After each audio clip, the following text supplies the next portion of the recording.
Good morning students. आज मैं आपको शुद्ध वाक्यों का संशोधन पाठ 16 करवा रही हूँ। क्या तेरे को पता है रीना आज विद्यालय क्यों नहीं आया? रीना को शाम के समय से बुखार है। बच्चों, आपने चित्र के साथ दिए गए संवादों को पढ़कर क्या समझा? यही ना इन लड़कों द्वारा बोले गए वाक्य शुद्ध हैं। इन्हें शुद्ध करके लिखिए। क्या तुझे पता है रीना आज विद्यालय क्यों नहीं आई? अब आप जान गए कि वाक्य लिखते समय और बोलते समय अक्सर कई प्रकार की शुद्धियाँ हो जाती हैं। सामान्यतः ये शुद्धियाँ उच्चारण की शुद्धियों के कारण होती है। भारत एक विविध प्रांतीय देश है। इसमें विविध प्रांतों के लोग रहते हैं, जहाँ अलग अलग प्रकार की भाषाओं और बोलियों का प्रयोग किया जाता है, जिनका उच्चारण भी क्षेत्रीयता के प्रभाव के कारण अलग अलग होता है। जैसे पंजाबी लोग अधिकांशतः बोलते समय स्वर युक्त व्यंजन को स्वर रहित बोलते हैं, तो कभी स्वर रहित व्यंजन को स्वर युक्त करके बोलते हैं। जैसे आत्मग्लानि को आत्मग्लानि, तो तिलक को तिलक भी कहते हैं। बंगाली लोग किसी भी शब्द को ओ लगाकर बोलते हैं, जैसे रसगुल्ला को रासोगुल्ला, जल को जौल आदि।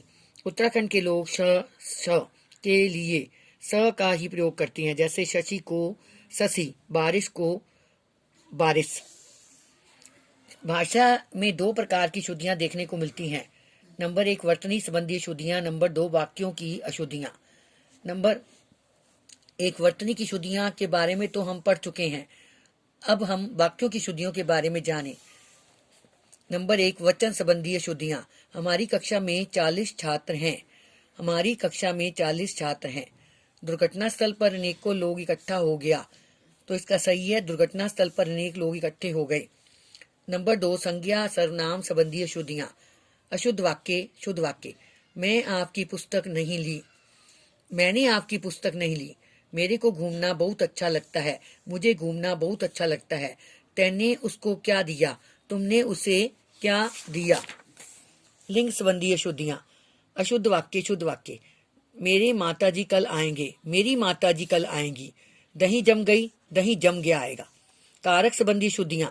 क्या आप भोजन किया है, शुद्ध वाक्य है क्या आपने भोजन कर लिया है। अध्यापिका कक्षा को पढ़ा रही है, अध्यापिका कक्षा में पढ़ा रही है। पद क्रम संबंधी अशुद्धियां। अशुद्ध वाक्य शुद्ध वाक्य। अशुद्ध वाक्य में मुझे गृह कार्य करना था आज, शुद्ध बनेगा मुझे आज गृह कार्य करना था। तुमने गर्म भैंस का दूध पिया, इसका शुद्ध बनेगा तुमने भैंस का गर्म दूध पिया। वह पढ़ता रहा दिन भर, शुद्ध वाक्य बनेगा वह दिन भर पढ़ता रहा। क्रिया विशेषता संबंधी अशुद्धियां। अशुद्ध वाक्य शुद्ध वाक्य। अशुद्ध दुर्घटना स्थल पर बहुत भीड़ जमा थी, शुद्ध बनेगा दुर्घटना स्थल पर भीड़ जमा थी।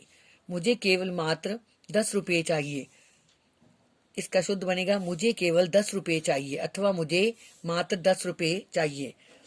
अधिकांश शुद्धियां उच्चारण की शुद्धियों तथा क्षेत्रीयता के प्रभाव के कारण होती हैं। अशुद्धियां दो प्रकार की होती हैं, वर्तनी की अशुद्धियां तथा वाक्यों की अशुद्धियां। बोलते समय प्राय किस प्रकार की अशुद्धियां होती हैं? उत्तर, बोलते समय वर्तनी और अन्य प्रकार की अशुद्धियां होती हैं।